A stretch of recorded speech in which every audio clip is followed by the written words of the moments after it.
Hey everyone, in this video we're going to be painting up the new big MEK, and I'm going to be covering a wide range of techniques including rust, skin, basing and even OSL.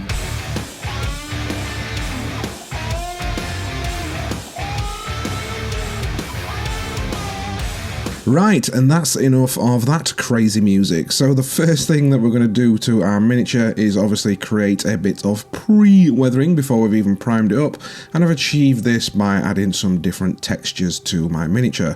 First thing I did was all the armor panels was I went around with my scalpel and just very delicately created like scratches, just scratching the surface, some a little bit deeper than others, and chipped bits away. And this will help like some crevice washers and stuff lean into it, and when you turn the miniature the light will catch them and just create that further depth to the armor. Also, I got some typhus corrosion, and in places where I want it to be a little bit more corroded I've stippled it and applied it into there and get that nice little bit of like grit that's going to show through. And then finally we just got some green stuff, liquid green stuff, and again stippled that on to create some further texture. After that, we're going to prime up the miniature, and for this I have used Colour Forge's Hyrax Brown. This is just a copy of Rhinox Hide. However, if you don't have access to this, you can prime yours up in black. And then I'm going to come in with German Red Brown, which is like a nice rust colour. And in some certain patches, I'm just starting to spray this. And what this is going to do is act as our rust base coat. However, if you don't have access to these colours, you could always go over and check out my rust video, and in there I teach a really quick and effective easy way to get like a rust base coat down. But the goal here is just to tint all like the armor panels and everything but the skin into this like rusty area, and you can even go on there and dry brush some of the German red brown once you've done that. Next up, we're going to address the skin. Now this is quite an important stage, as this is probably one of the more like standout features on this miniature. You know, you want to really be taking your time on this to build it up and make everything pop and look amazing, as it's one of like the main things people are going to be looking at. And for this I'm going to be using and base coating all the flesh areas, which is strange to think because we're going to get like a green orc skin, but I like to base coat mine in some like deep, like darkish, pinkish, fleshy tones. And for this I'm using Blood Reaver Flesh from Citadel. And again, yes, I'm doing this via airbrush, and you don't have to do that. You can just apply this with a brush. You know, it's mad that I've got to a point on YouTube where I have to put warnings in my video when I'm using an airbrush, just so people don't go crazy and abuse me in the comment section. But feel free to paint however you like. These are just the colours that I've used. I'm just very carefully working my way around, and to be fair, it doesn't really matter if you get a little bit of overspray onto the armor panels, because again it's just going to act as that rust colour. But for me, I do like to get that like nice pinkish, which is going to act as our shadow for our green skin. And then obviously we can start to put the green on. And the first colour that I'm going to apply through my airbrush from like a top-down zenithally type, just so it's catching all those top rage edges, is Orks Flesh by Citadel. And again, I'm just lightly working my way around. And the beauty of this is when you do it through an airbrush, obviously it goes on nice and like opaque, but because I've thinned it a bit, that means after that I can go in with that exact same colour and start to pick out highlights with a brush. And I like to do this to get a little bit of, you know, like variation in my skin, like some smooth areas, and then I'm going to start to highlight some harder areas. And then I'm going to mix in a little bit of Ogre Camo, and again this is depending on how light you want your skin to be, you can mix in a little bit of this. Again, this is all just brush application, and I'm just highlighting certain sections like muscle areas, like catching like the top raised edges and creating further strands of muscle, and then places like the eyebrows and eyelids. And some extra little things that you can add to your flesh to finish it off is the lip. I just use the Blood Reaver Flesh again just to highlight that bottom lip, and a little bit onto the upper lip, just catching some of those edges. And then you'll notice that obviously he's a bit mechanical, this guy. He's got like a big like chunk of metal sticking in his side, and for that I've come in with some Berserker Bloodshade and just airbrushed that around it. And then I've applied a little bit via brush around the eyes and like the bolts on his face. And you can even go in and add some light onto his veins and stuff. And if you want to add some freckles, I'd recommend doing this with like something like Agrax Earthshade and just dot it on so that it looks a little bit transparent on the skin. Now at this stage we're going to address his armour and all the metallic areas, and for this I've just got some lead belcher and I'm just doing a very light dry brush over every single panel, and then you know, if I want some more areas to be a bit more silver I can just go in and paint them manually, such as like the hydraulic like lifts, and for that I've just done them in Rungfang steel. So you want them to be a little bit brighter, you know, there's oil on these things and they're always going to stay, you know, like a little bit more clean than other areas, but just lightly work your way around dry brushing. And the reason I like to do the dry brushing, because obviously we want to retain some of that like rust, like base coat that we've got, but for me dry brushing metallics, it just looks a lot more realistic, and because it creates like these microscopic like little scratches and stuff, and you get like some pitting in there, and for me that just creates like a realistic scale look to your metallics. But yeah, just work your way around doing all that, and then at this point as well it's a good chance to paint in some of like the brassy copper areas, and for this I just used brass scorpion and I've just worked my way around all like the copper wires and the wiring and like the brass parts on his gun, and I've just base coated all them in that. And then, as I always like to do with some of my metallics, only on the brass area, I've just gone over it a little bit with the contrast paint Rattling Grime.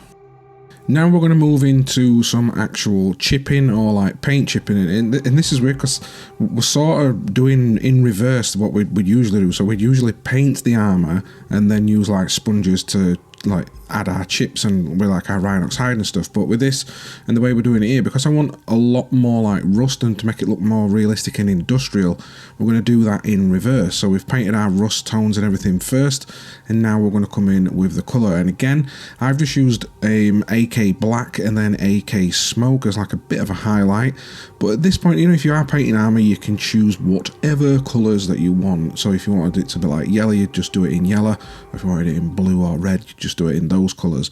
But it's just a way. All I've got is a little bit of sponge packaging in some like tweezers or like a clip that'll just hold it permanently, and I've pre-dampened it a little bit, so I've obviously dipped it in water a little bit and washed it off on some kitchen roll, and then this is where I've started to come in and add just some little chips here, there and everywhere. And you've got to be careful with this as well, because you might get some like what we call overspray using an airbrush, but it'll go onto other parts, so just be mindful of that when you're working your way around it. But for me this just creates like a more realistic looking, as though like, you know, it has been painted, but over time, you know, these guys really don't look after their stuff, and it's just made a right big old mess of things. You'll notice as well that I did some and the exact same thing with some areas that I wanted to be red, like I was speaking about different colours earlier. And for that I have used AK Dirty Red, followed up by a little tippy tappy here in Chips and Sponge of Evil Sun's Scarlet.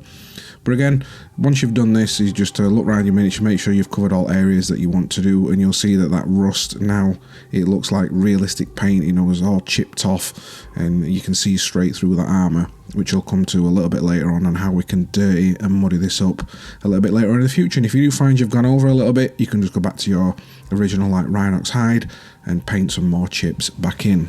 Now that we've completed all our main areas, all that's left to do before we start to go into some weathering is just at this point you can paint all your final extra details. So, you know, if you've got vinyls and you want to add vinyls onto it, or if you just want to paint like the wires and everything like that, then I'd recommend doing that. And you know, for this I just varied up a little bit, did some red, did some like hazard stripe wires and stuff, and these were all just painted in manually.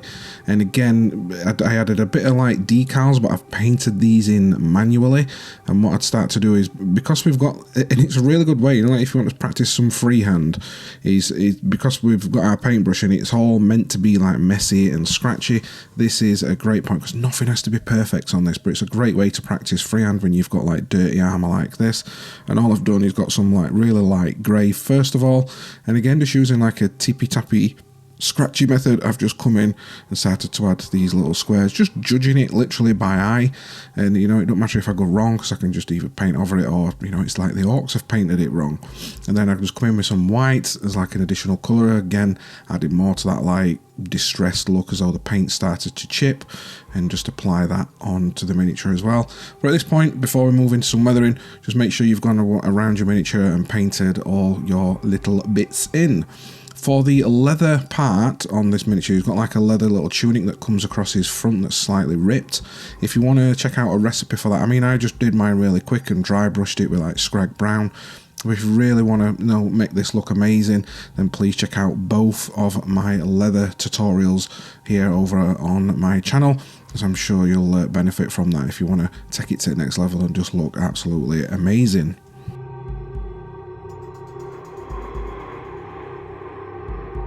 And now it's time to weather up this little bad boy, and this is where we can start to go absolutely crazy with our weathering. You can take it to a level where it's, absolutely mental, but, I always recommend doing it a bit more on the subtle side and then adding more if you feel you need to. And for that, we're going to come in with some enamels, which is Villainy Inks Dystopian Brown and Sector Rust. And I've just got 2 little bowls of this, thinned 1-to-1 with mineral spirits.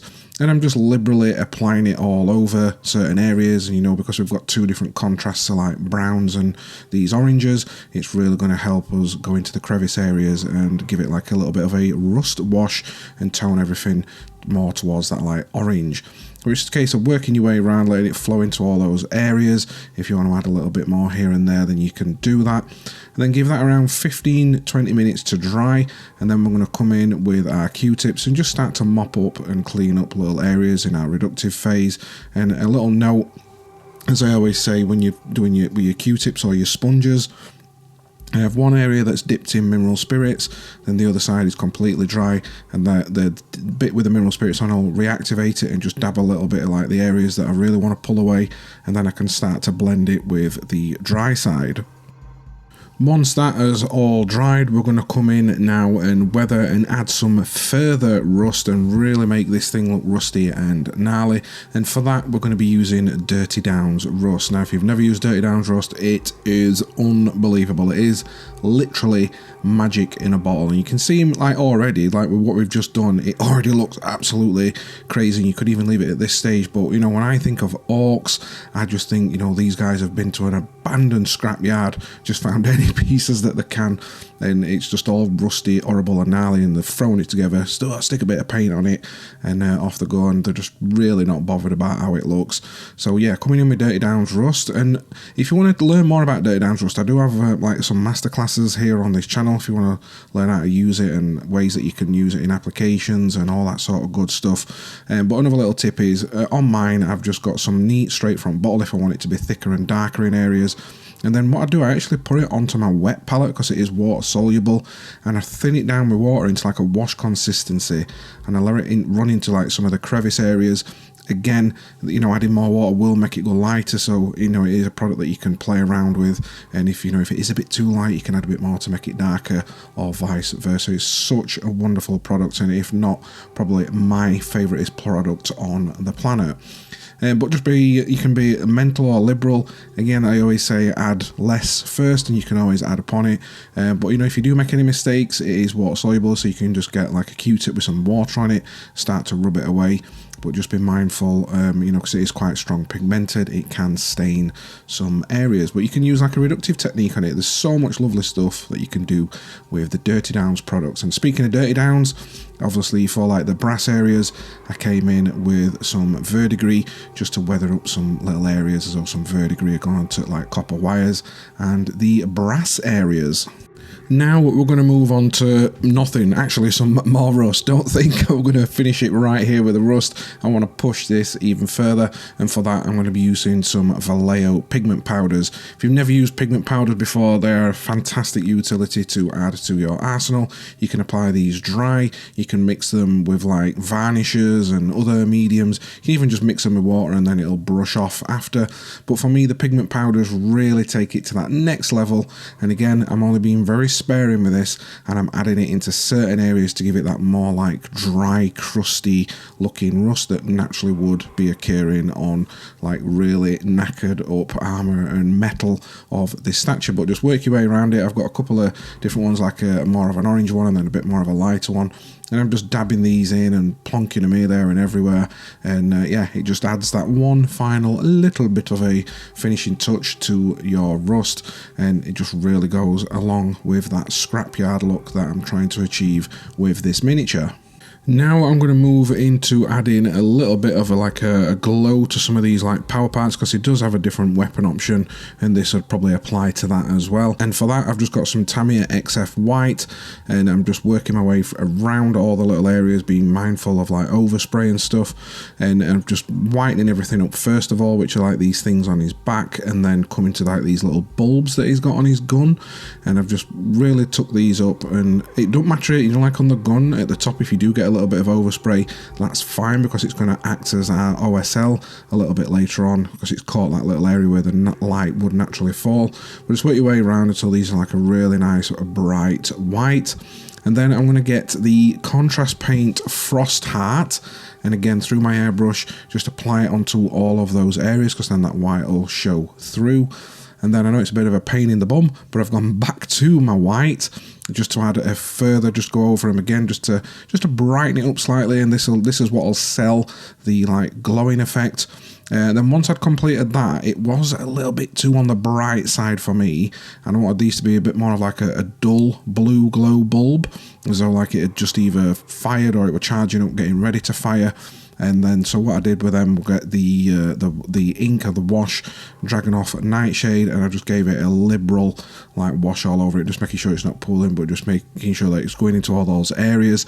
And what it'll do, it'll just pull it back down a little bit and just add more in line with like that dark theme that we've got going on for the overall miniature. For the base, as this is like a hero, I do like to go a little bit further with these guys, and for that I wanted him to be raised up as I like to do with all my heroes, and I've just got some cork and just randomly stuck it on, and making sure that this guy's got enough room for his legs to fit on. And then I glued in some, it's like coconut fibres, but it's more, when it goes on it'll actually look like it's just like twigs and stuff that are on the floor.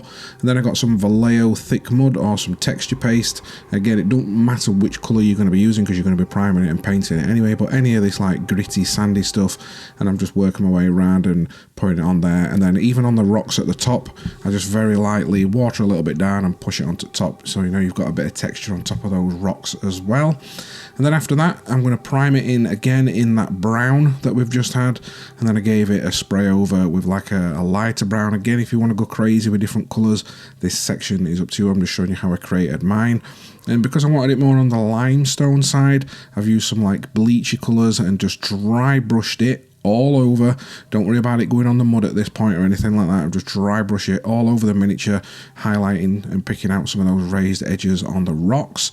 And then I've got the contrast paint Garagaxa, and this is where we're going to paint more of like our earth tones and mud into our miniature. And I'm just spraying that onto all those areas, because it's a contrast paint. Those highlights that you've just done with a dry brush will naturally show through, but it'll tint it more into that like muddy side that we wanted to use.